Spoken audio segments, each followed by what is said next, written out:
So just want to say thanks for everybody joining, especially during end of year. It's a busy time, whether at work, in life, or both. But today we're going to take a little bit of your time to just talk about some best practices when it comes to crafting email campaigns and setting up your technology to help drive those emails into the inbox and ultimately increase donations.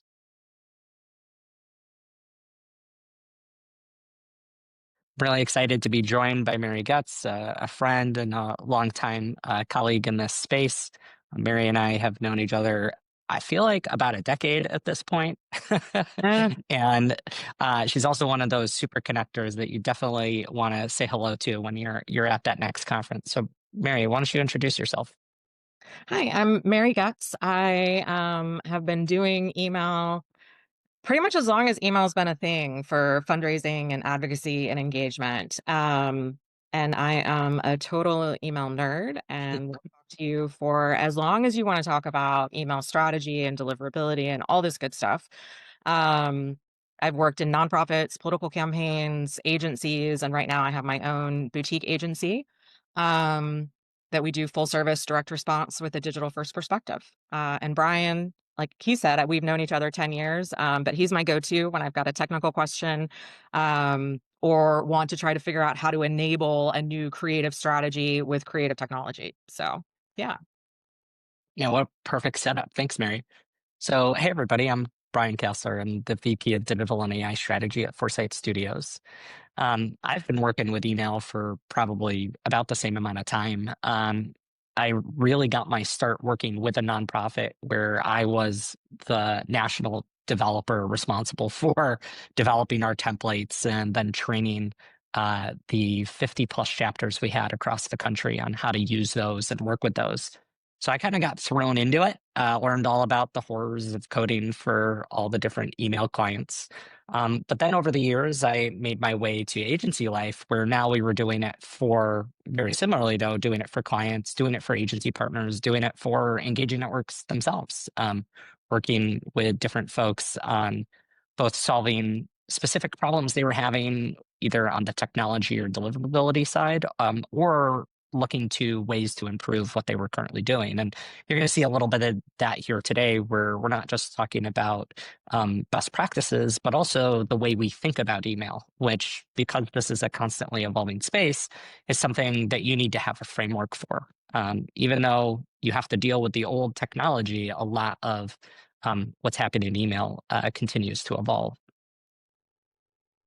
So we wanted to just start by having this concept that you've poured your heart into the perfect story, right? It's right place, right time. You've got the exact story to meet the moment, or the story that needs to be told to the world, and you're ready to share it. Unfortunately, the most compelling story will be worthless if it just ends up in the spam folder. And it's sad how many times this happens. I check my spam folder occasionally and I will see clients' emails in there. And I'm like, huh, I wonder what happened, right? Like they showing up in the inbox, showing up in the inbox, and then suddenly like, yep, okay, something's going on with their email program or that email that they sent that they ended up in my spam folder. And that'll cost you thousands of dollars in donations easily, but it can also be opportunities you're not going to get again, right? It could be that you're responding to an event in the news, and it could be just a zeitgeist that's happening in society, and you don't know when that will come back around, if ever. And so having some of the fundamentals down is really going to set you up for success. There's this lovely quote that goes, "Spam is any email a person doesn't want to receive." And if I recall correctly, I believe it was our own Mary Getz who actually said that. Yeah, I mean, because it's not just about what ends up in the spam folder. Um, it is how the people receiving our emails perceive them, and we want them to perceive them as being high value, something that they want to open and engage with. Because we can teach you the laws, and believe me, there are plenty of laws now about opt-ins and outs, and they're different in different states and countries. Um, and Brian's going to tell you about all the technical pieces about how to make sure that you're really like buttoned up. But at the end of the day, when it comes to your recipient's inbox, it's the functional definition that matters.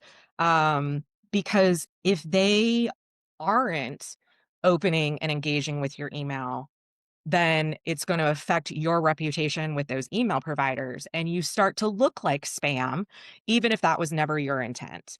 Um, so the real focus is on bringing value into our recipients' inboxes. Um, and there's a balance here, right? There's the art and the science of how we do email. And so, the art is the words and the message and the segmentation.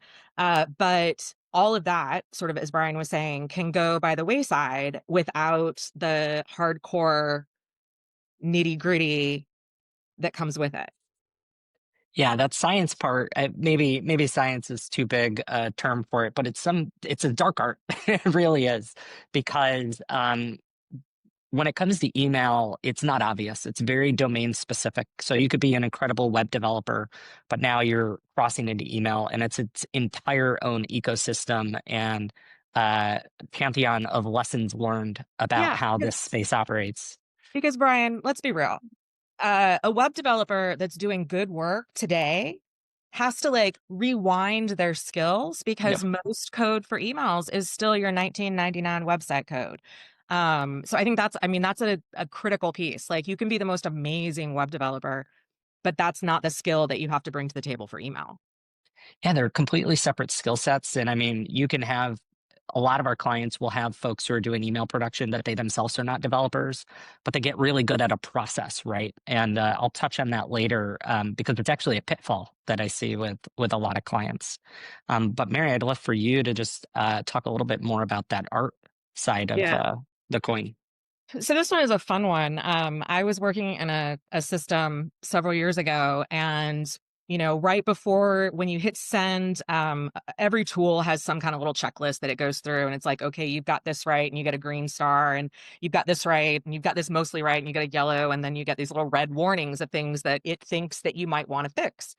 And one of this platform's red warnings was, it would say, "Dear friend doesn't sound very friendly, does it?"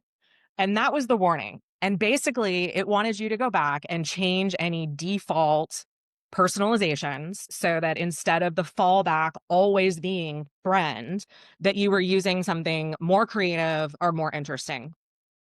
And, it's a little thing, but I think it represents sort of a larger picture. Personalization is really key. And personalization can mean a lot of different things. It can mean not using vague friend terminology, and certainly not doing it like 3 times in an email, right? So if you've gone all in on personalization, and in your email you have other places where it says like, Mary, the donation you send right now will change the world, except that maybe you don't know that my name is Mary. So now you have friend. The donation that you make right now will change the world. Like, that's not really compelling.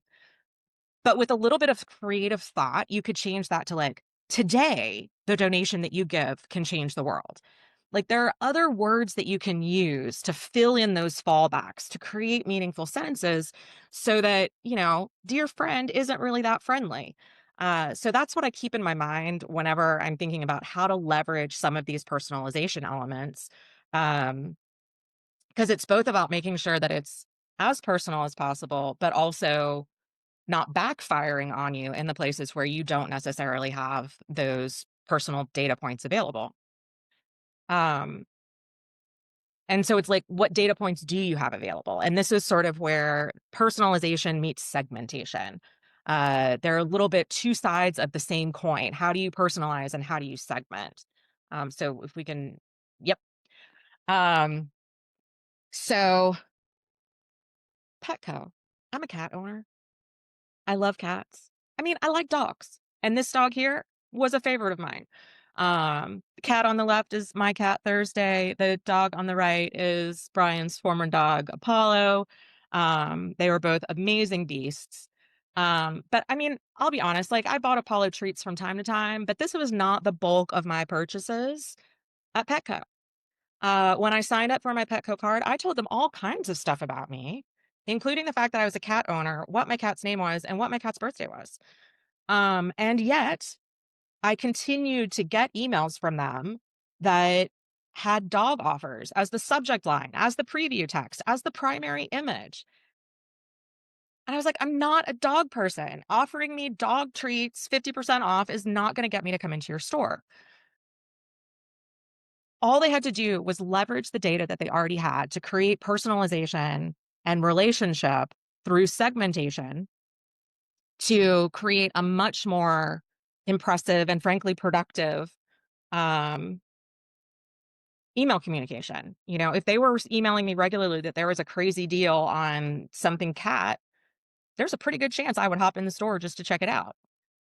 So, when we're thinking about our data, how can we segment in creative ways, leveraging the information that people have already told us, either implicitly or explicitly, right? So, explicitly is things that they filled out either when they signed up or through a survey that you've given them, or implicitly because you can see that you have had 5 Save the Arctic action alerts and they have taken action on all 5 of those Save the Arctic action alerts. So probably if you're going to, send them a fundraising message and it's a generic message about your environmental organization, if you can use an Arctic image, that's going to be something that's going to help move them towards high value engagement, towards making that donation. But that segmentation is just as much about the personalization and the messaging as it is about making sure that you're talking to the right people. Because when it comes to deliverability, and I think this is something Brian's going to talk a little more about, making sure that we are cutting the chaff off of our file is really important. If a person has not opened an email from you in 12 months, yes, let's try a re-engagement series before we kick them out. But then, let's take them out, because what that lack of engagement is doing is showing to email providers that you are sending to lots of people that do not want your message. So your message must be low value.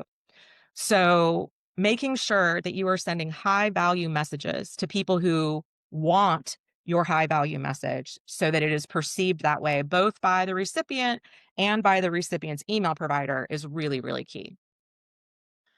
Um, And Mary, I just wanted to second that this is a particular pain point for me with Petco and all the other providers I buy from, because I'm just like, I'm a dog person. You yeah, absolutely know it at this point.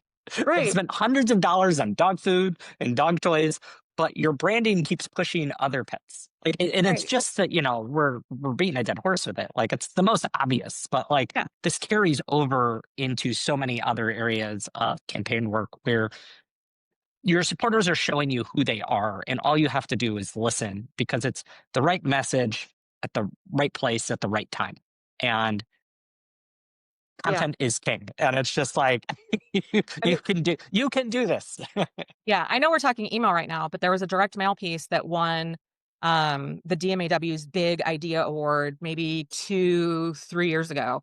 And it was Best Friends Animal Society. And they actually leveraged digital printing technology so that in the appeal that went to you was literally the picture of your cat or dog or guinea pig from the Stop. adoption center. Yes, Stop. from the adoption center. And it was on Incredible. the outside of the envelope. And so everybody opened those. They had wild increases in response rate and average gift, just using some, what newer at the time digital printing technology to make it happen. So that's that kind of thing that we're talking about. The personalization really makes a difference. Um, Could spend the next 20 minutes talking about our right. pets, but I'll Yeah. I'll move to the next slide. Um, so as we're doing all of this, we're being very careful. We're focusing on our mission. Um, we're creating valuable content that our audience is interested in. I mentioned how the providers perceive your email. And that's something that's really a little bit more in Brian's realm, but from time to time, it falls into the creative realm. So I worked with an art museum, and they had a set of pastels coming in that were highlighting Russian ballerinas. And so they had a subject line that was something like grand opening, see the Russian ballerinas as their subject line. And normally, when we do grand opening, see the Magritte exhibit, or grand opening, Picasso on site, it's fine. But think about for a second what some of the grodiest spam that you've ever gotten looks like. And yes, we had a deliverability problem here. Um, it was funny, like a couple months later when we could laugh about it, but it killed the deliverability for the email, which was normally one of their largest, most successful um, emails in a series announcing an exhibit. It also hit their reputation pretty hard. They were admittedly sort of in the early phases of building a owned IP reputation, but they took this reputation hit to their IP and their domain that made it so that we could not recover the rest of that campaign, the other emails coming out of it. So um, when you come up with like great subject lines, catchy phrases, things that might seem meme like, um, put on like your dirty third grader hat, or your teenage boy closet hat, and think about what could go wrong with the words that you have chosen in your subject line, and make sure that subject lines, titles, headlines, those big pieces that the email engines are going to be looking at when your email's coming in the door, that they are clean, that they are friendly, that they cannot possibly be misinterpreted as something spammy, because it has the potential to do really unfun things. And so when words do matter, how do we make sure that we're asking the right thing? Um, and now, Brian, we took off the words from the Morpheus statement that I'm not going to remember because my brain doesn't do that. But Morpheus had a thing where is it the truth if, oh, I've totally screwed this one up. That's my fault. Okay. Anyway, Morpheus says something really cool. If you Google it, he says something about the truth. Whose truth is it? The whole point here is when we're making emails as marketers, as fundraisers, as advocates, there is a clear outcome that we want to happen. And that is what we want. And we are determined to get it. But the real question that we have to ask ourselves when we're creating these messages is, why is the person receiving the message going to do what I want them to do? What is their need? What is their motivation? The reason that we get tons of sales emails, flyer emails from commercial businesses is because they have identified what our need is: something for cheaper, something for newer, something for cooler. And they are pushing a message that they can meet our need. It's a little bit different when we're talking about fundraising, advocacy, field engagement, because it's not a physical product. It's not a um, packaged good need. Um, but they do have a need and a reason to fill out your advocacy action, to make a donation today. And so um, tapping into that, some people call that being donor centric. Some type people call that making the emotional connection. Um, I just think that that is making sure that you are being as valuable a resource as possible to your audience. Um, and a lot of this comes back to, if your content isn't valuable, people will not engage with it. When people fail to engage with it, your reputation dips. So then your email gets delivered to fewer people. And so then you have fewer people, frankly, deciding to ignore your not valuable message. And it's sort of a death spiral of deliverability. So we really have to break through that with emotional connection, needs-based connection, and otherwise, like, it's just not going to happen for us. And that's where your emails go to where you don't want them to go. And that's Brian. No, not your emails going to Brian. That's Brian's next slide. A lot of them do go to me, though. I sign up for a lot. But I sign up for a lot of newsletters. Yeah, I was thinking about that transition, and Thanos, of all people, popped to mind. And there was this quote from the Avengers movie that I loved, and it was, "I know what it's like to lose, to feel so desperately that you're right, yet to fail nonetheless." Like, we've all been there, right? Like something has prevented us from achieving that goal that we had. And for the Avengers, they had to go back in time. You're not going to have that option. If anybody follows Hank Green, he had a great video he posted recently about time travel and how everybody knows that in that trope, when you go back in time, you have to be careful not to do anything because you're going to change the future, right? Like, oh, the butterfly effect. But the truth is, we have that ability right now, right? We can make those changes in our lives. We can make those changes going forward. And when I think about that, there are a lot of things that we can do um, to really safeguard ourselves. And it's going to get technical here for a minute. And I just want to make sure folks know that the Q&A section is open. We don't have a chat on a Zoom, but you can post questions, and you should take full advantage of having Mary on the call right now. We're going to have a little bit of time at the end for Q&A. And then obviously, if you want to follow up, we'll share our contact info. But feel free to drop your questions there, because that's what we'll go through when we hit the end.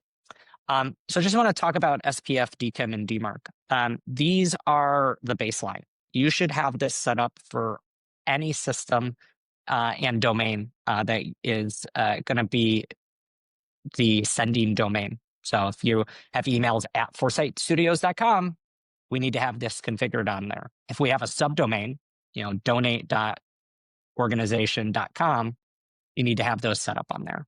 And what this is it was an industry answer to a problem, which was spam, right? A lot of what we do is about not being accidentally identified as spam. And these are things that the industry have developed to say, I'm not spam. Look at me doing all the things you asked me to do. And unfortunately, misconfigured can be just as damaging as not configured at all. I'll share at the end, but we've put together an email deliverability playbook that's on Foresight Studios, and it goes through a 30-question checklist, and in there are several of these. And this is one of those things that you should probably do periodically to make sure you're incorporating all these best practices. Just in the same way that you might build your website for accessibility standards and have that in your mind as you're doing work. But occasionally you need to go back and do the hard work of the audit, right? You need to go through a checklist, some standard level of expectations. And that's what this playbook helps you do. But just talking about building authentication and trust, a big way you can do that is to have a dedicated IP. And what that means is that all your outbound emails are coming from one or more IP addresses that are now associated with you. So that way, if you're on a shared IP and someone else on that IP address abuses it, you're not getting penalized for that. So this is the place where I was going to say, Mary, Brian, please. this is the place where you and I, as we talked about it earlier, like we have a little bit of disagreement because especially like if you're a smaller or even mid-sized organization, you have to be a pretty solidly large-sized file to be able to warm and manage a dedicated IP successfully. And so I think that finding yourself tools that have cultivated a good base of users that are operating under best practice assumptions. For example, Engaging Networks has worked really hard with their user base and with their deliverability experts to make sure that their pool of IP addresses stay pretty clean most of the time. And so for definitely for smaller organizations, when you don't have 500,000 to 1 million email addresses to be able to manage an IP address, I think that finding a good shared IP tool is a really good place to be. And it's often going to come from a walled garden scenario, right? For engaging networks, you got to talk to somebody. You're going to get an account. They're going to make sure you're an actual nonprofit, not just a random person posing as a nonprofit. Um, so most organizations though have multiple tools that send email. So like even if it's not going to a supporter though, it's something to think about. So it could be the notification emails that are going to staff out of a system. Even those need to be part of this checklist. It's really anything that has your name on it is part of your responsibility to manage. And an example of where that came up was an organization was working with a third-party event vendor. They were doing all their stuff kind of like on their own, basically hired them and they were just running with it. Well, unbeknownst to the organization, the event vendor started sending emails on their behalf. It was misconfigured and that started to tank their reputation. And they couldn't figure out, right? Like they saw their inbox placement dropping.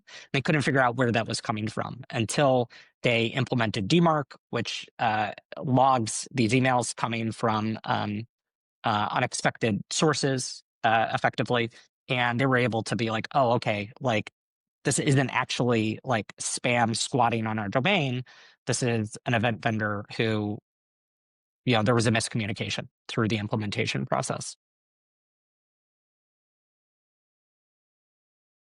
Moving a little bit further along, we talked about the technology that can be in place, so SPF, DMARC, DKIM, but there's also things you can do that are going to be red flags to the inbox providers. And one of those is to email folks after a long period of silence.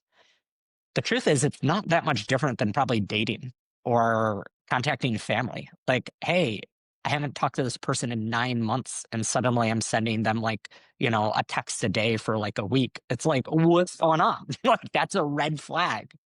And that's how these inbox providers are viewing it. It's exactly the same. So there is a benefit to a steady cadence. And you actually see that because these inbox providers are also using algorithms to say, does this go into spam? Does this go into the primary inbox? Does this go into promotions? Does this go somewhere else? Because you see that that same type of algorithm used for what's recommended to you on social media. And one of the indicators that is often cited by content creators that can be really helpful for this is a steady cadence. So I post daily, weekly, whatever it might be. Each one has its own algorithm to tune for, but the same is true for the inbox. And if you're going like a slinky with long spurts and then a lot of communication, that's really hard for the inboxes to know who you are in terms of your reputation and the likelihood that this supporter wants to see your email. Yeah, and a lot of this comes back to that, segmentation and making sure that the content that you're putting into people's boxes is high value. I mean, when you first do that segment and you realize how much of your audience hasn't been engaging with you for a long time, your first gut instinct is like, I have to send them one more message. I can't lop off that many people from my file. And I say, cool, but let's not send it to all of them. Let's, make some recency measures and cut it into like small 1,000, 5,000, depending on how many it is, so that we can be very cautious and maybe re-engage some of those people that have the most recent long ago engagement. But if you were to send out one email all at one time to people that don't open your emails, it's not a good thing. That's all I'll say. It's not a good thing. And we were talking about IP reputation earlier, and even if it's a shared IP, there is a warm-up period that you need to do when you start sending from new IPs and new domains. And don't forget, we've been talking. Sorry, Brian, I'm jumping in. No, please go ahead. We've been talking a lot about IP, and that is part of your reputation. There was a time a little while back that it was only IP, which is one of the reasons that Brian and I, in our old school way, sort of default to that. And I'm really working hard to be calling it your email sender reputation, because it is now really a combination of both your sending domain and your IP address, and or IP address ranges, and it's a combination of those two things that make up your overall reputation. So I just want to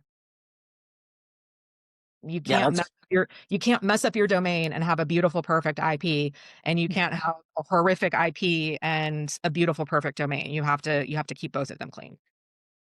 yeah, and it's one of those things we see some folks will intentionally have different domains for different reasons. Like, hey, this is for internal emails, notifications, whatever. Like, we're not going to mux it with our sending domains and subdomains for our file. Yeah. So a long time ago, I don't know if they where they are now, Drug Policy Alliance, back, gosh, I was in that office, so it was probably like 2009-ish. Um, was having problems with their internal emails getting blocked from like organization to organization. They were an advocacy partner for the organization where I worked. And because their emails typically had the word marijuana in it, their bulk emails were getting flagged by big email tools as potentially spammy, which went into their like whole reputation. And so then when they were trying to send regular work emails, just person to person, it was even affecting their ability to get stuff delivered person to person, which is wild. Um, but it's one good reason that specifically, like, if your organization's mission involves things that might get considered sketchy, um, it can be a really good idea to have a domain for your bulk emails and then just like your standard domain for your corporate emails. Jump into some more best practices here. Still surprised by the number of organizations who do not do a double opt-in. Just getting subscribers. Hey, if they open the email, they're opted in. Yeah, this is one where Brian Yeah, and I will be a little bit different. I know. Your file's not going to grow as quick, for sure. But it really is important though to validate those new contacts to file. Like Mary said earlier, like if they're not engaging, like it's the same in go back to family, go back to dating. If someone's not responding to your text messages, like you need to have a plan to stop messaging them because it's not just between the two of you. There is a third party here, which is the inbox provider going, what's that? This this sender seems to be sending a lot of my email clients emails that they're not opening. Maybe I should suppress their email in other inboxes that I manage. And so there is this warm up period for your IP address. There's also a warm up period for your subscribers, but you got to call a spade a spade. And it could be somebody who had engaged for many years and then fell off. It could be that they died. It could be that their account got hacked and they lost access to it. It could be any number of reasons. But inboxes and supporters and subscribers will go cold at some point, and you need to have a plan. And whether that means they go cold and you have some other activity for them, maybe it's offline, maybe it's data enrichment to find other ways to contact them.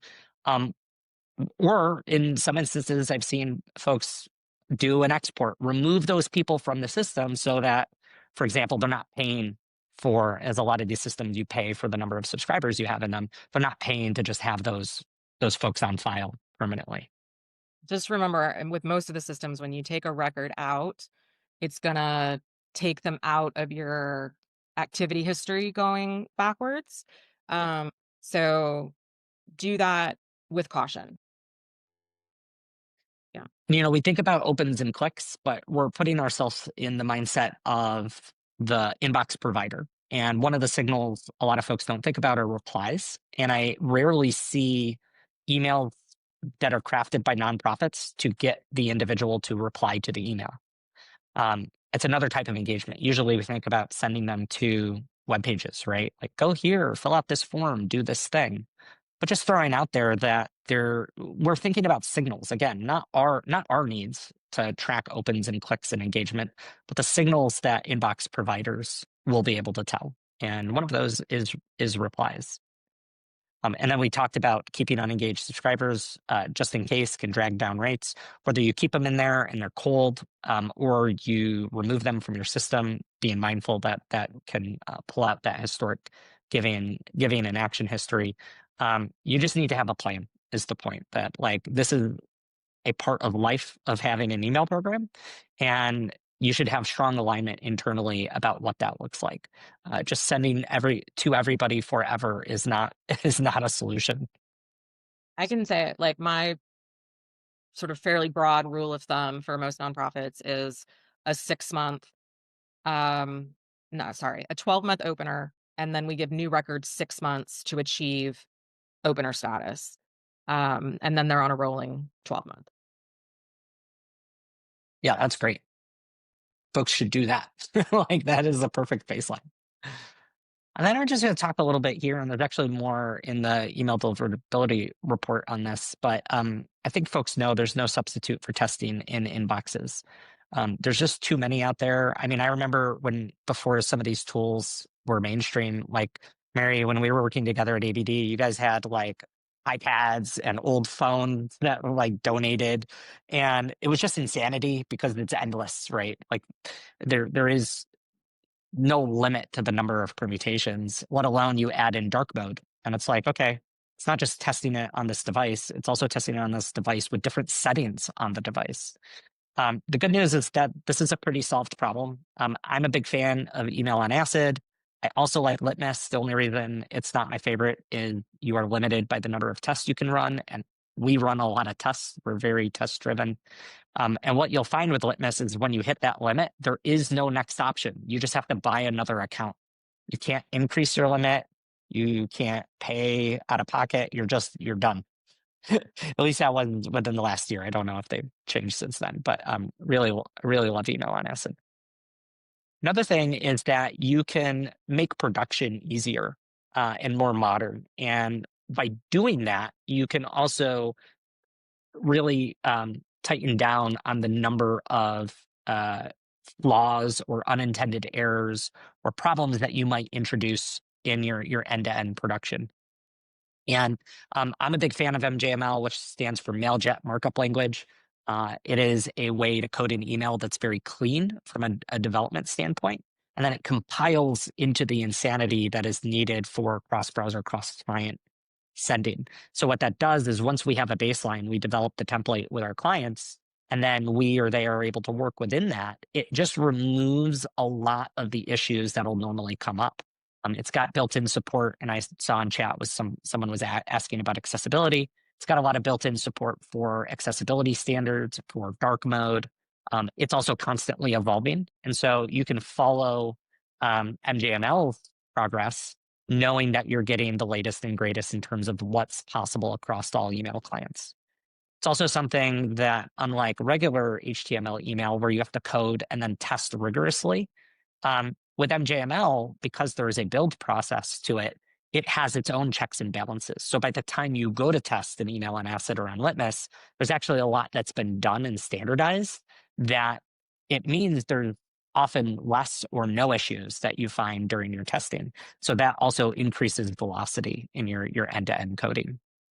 Yeah. Also, just mention Hypermatic, which is a plugin for Figma that allows for a visual way to build emails that then exports into MJML or HTML. Super cool. And I just wanted to point out, basically, the space is still evolving. Even while the code that has to be produced is stuck in the past, the way you get to it is actually following some modern principles and practices these days. Like this is taking the leap. If you were to go back and look at some of the old original coding languages that were all line by line, kind of the way that HTML is, and MJML takes that leap to basically object-oriented programming. That's really cool, and it's a huge deal when a language or a process makes that jump, because it does, as Brian said, really systematize and smooth out the raw edges of hand coding. So he introduced this to me a little while. I'm getting into it. It's super exciting, you guys. I think this is another thing Brian and I could like talk about for hours. Yeah, I absolutely could talk about this for hours, because it changed the way we as an agency even thought about email and our relationship to it. Because it's not fun. The developers, the programmers don't like it, coding for email. It's very stressful because we have a super high bar for quality in terms of what we give to our clients and put into production. And so once we found MJML and Hypermatic, it kind of changed the way we thought about it.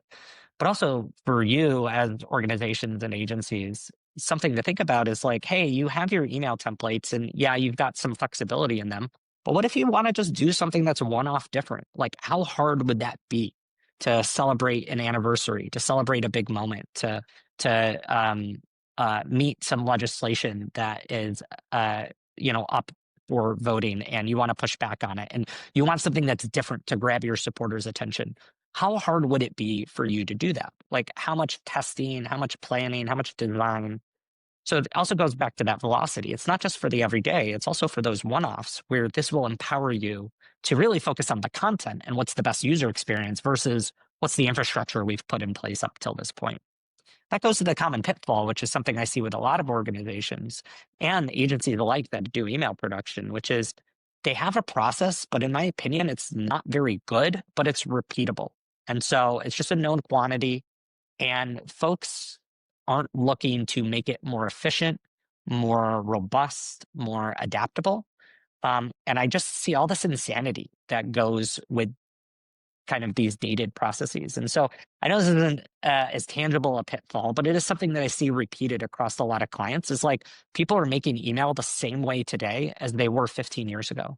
And an example of MJML and Hypermatic and email and acid and witness. And like, what's your end-to-end process? Like, how are you evolving it? Are you doing something that's slightly better year to year? And I see Mary getting excited. No, You we're want to at jump in here, Mary? 143. No, I just realized we're at 143. Okay. We go till 2. Close. I thought we had 45 minutes all in. We're at Yes, 45 minutes before 45 close. minutes just for us, so we leave time for Q&A. Oh, you And guys, I had a heart attack. Okay, great. Perfect. the good news is also we're coming right up. So I'm just bringing it back to this slide and asking you, where do you think you can improve on this? Obviously, email is a big domain, and it's one of the reasons we put together this playbook, which just want to make sure you have that link. It's just foresightstudios.com/deliverability. You're going to get this lovely 30-question playbook. This is something we're doing more of this year, distilling all of our knowledge that we normally have on webinars, we have in like one-off blog posts, and trying to like actually create these playbooks because they're not just for us, they're for you too. And it's something that we find clients go through, and then it inspires 30 more, 30 more things that they want to do. If you want to get in touch with Mary or myself, here are our websites, our LinkedIn's, and our emails. And now, Mary, we have time to jump into Q&A, and there's been a few. So There's been several. So Brian, let's I've take a look. answered a couple just like in writing, but we can definitely go back and like expand on them. I want to jump in on, I think it was almost the first question that we got though, and I accidentally clicked answer live instead of typing an answer, which I actually meant to do. So what's your recommendation for balancing high volume campaign sending, like year-end fundraising, with maintaining long-term deliverability health? I'm of two minds, to be totally honest, because having as much volume as possible at end of year is really, really key. But I think that there are things that you can do prepping for end of year that can help with that. So doing your re-engagement earlier. So say that you have 150,000 unengaged emails and you want to see if you can get any of them live and kicking again. Run them through hygiene, and then like in August, start sending out small chunks to see if you can get some with your very best content. Like look at what has been your best content, pick the most clicked, the most response rate content, and do some re-engagement early so that you're actually like building back out of that before you get to end of year. And then what you get to end of year, run hygiene, and then test sort of going backwards into your recency segment. So if your normal segment is 0 to 12, try and see what happens if you go 13 to 18. Are you getting okay engagement? The other thing, and we didn't talk about this, but this is also a thing that you can do to help trick the email providers. Send your very best audience first. Leave a little bit of a gap, then send your next best audience, and so forth. And so it's sort of gives your first best people, your most openers, your most clickers, the opportunity to prime that email's reputation with the inboxes, to help as you get less engaged people over the course of the day. Versus long-term deliverability health. I mean, the truth of the matter is we all grind our reputation down in November and December. And so knowing that, I work to make sure with my clients that we have a strategic engagement plan during January. So we generally project slightly lower than an average month fundraising in January because we've just beaten the crap out of our donors for 8 weeks.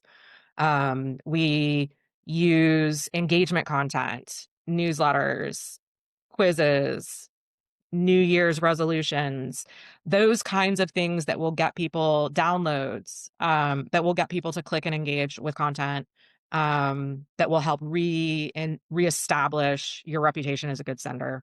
That's the kind of thing.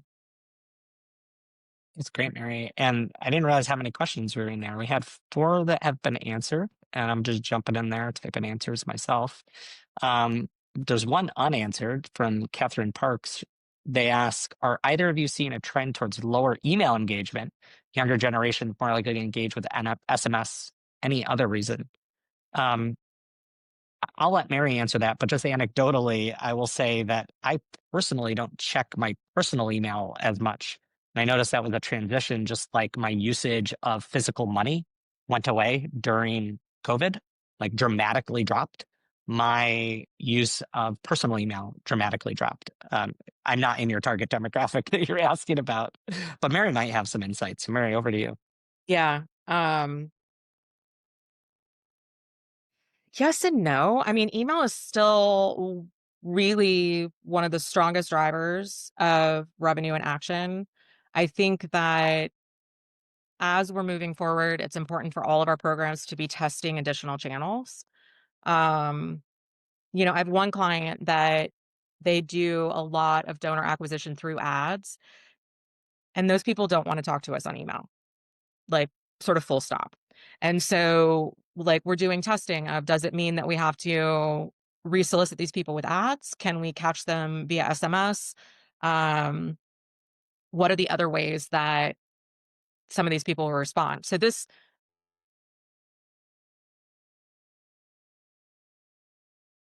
I don't think there's any one study that's going to give you a good answer. I think that a lot of this is going to be testing with your audience and your file. And it kind of comes back to some of those questions like, what's the day that I should send my emails? And I'm like, the day that your file opens them. Um, I worked for a religious-based nonprofit, and everybody's like, you can't send an email on a Sunday. Everybody's at church. Well, it turned out that, yeah, everybody was at church, but the clergy had a break between the 8 a.m. service and the 11 a.m. service, and they would sit down at their desk and scroll through their emails. And that was when they were most responsive to our asks. So it's really about like looking at your file. How does your file behave and respond? If your file's not, like if there's a segment of your file that's not being responsive, testing for ways to get them responsive. And that might be additional channels, that might be changing the content. Um, one of the things to think about in a re-engagement series, if you do like an automated series, is these are people who haven't responded to anything that you've sent them in the last 10 months. Usually you'll do it like at the end of the year. And so should your re-engagement series be the same content that you've been sending for the last 10 months? Probably not. You probably need to do something completely different. Otherwise, you're going to, you do the same thing, you get the same result. So do something different to try to re-engage people that are being non-responsive to a particular channel and a particular type of message.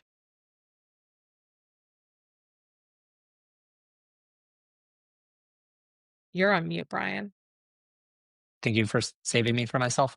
There was one question here about balancing high volume campaign sends, like year-end fundraising with That was the maintaining. first one. Oh, sorry. Yeah, I was like, that's why you said you answered it. You were going to answer it live. I was like, all right. There were some other good ones. Well, I think I'll just touch on one. Why don't we each pick one? that we've answered in chat. I'll go first, which is there's a question about I tried to come in with my answers a little bit from the side in ways that you might not be thinking about things. So one question was, how should nonprofits adapt their email to be more inclusive and accessible, not only in terms of language, as Mary mentioned, but more so design?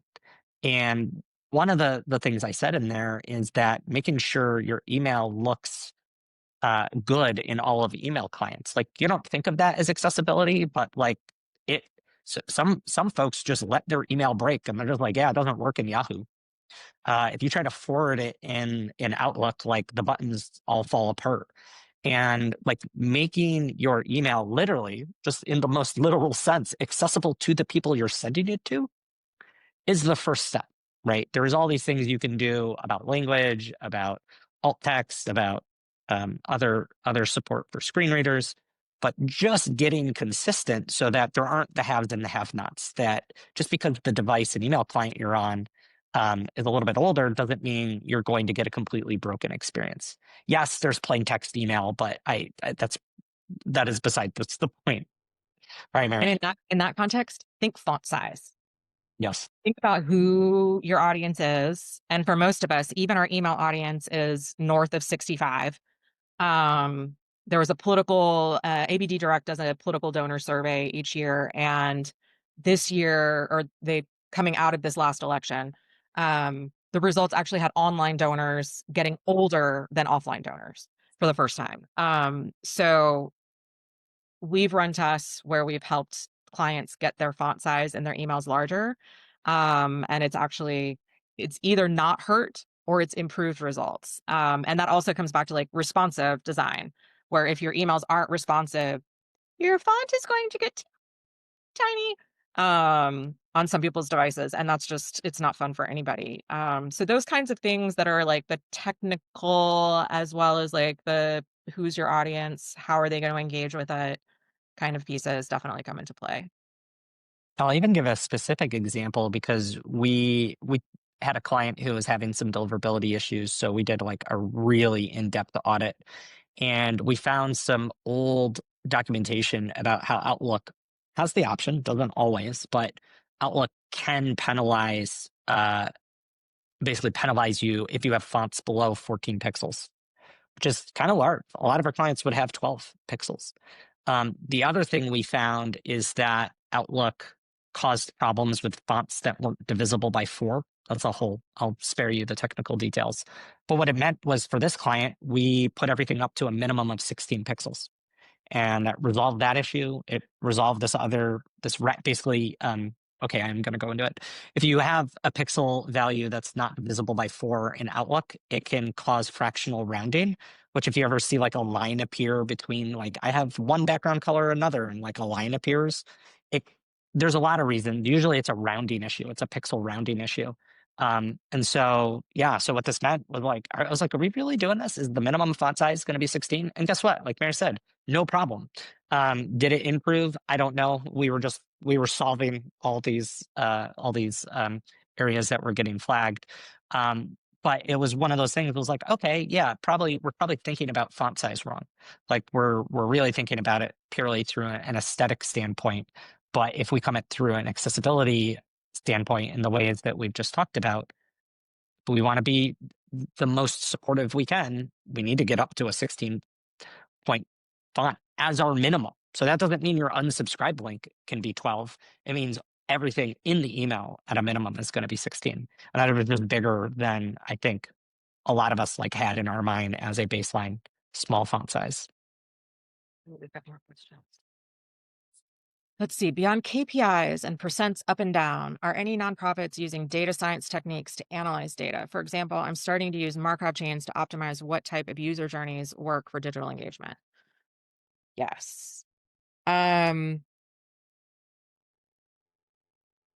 Some are. I think this is more leading edge than common practice right now still.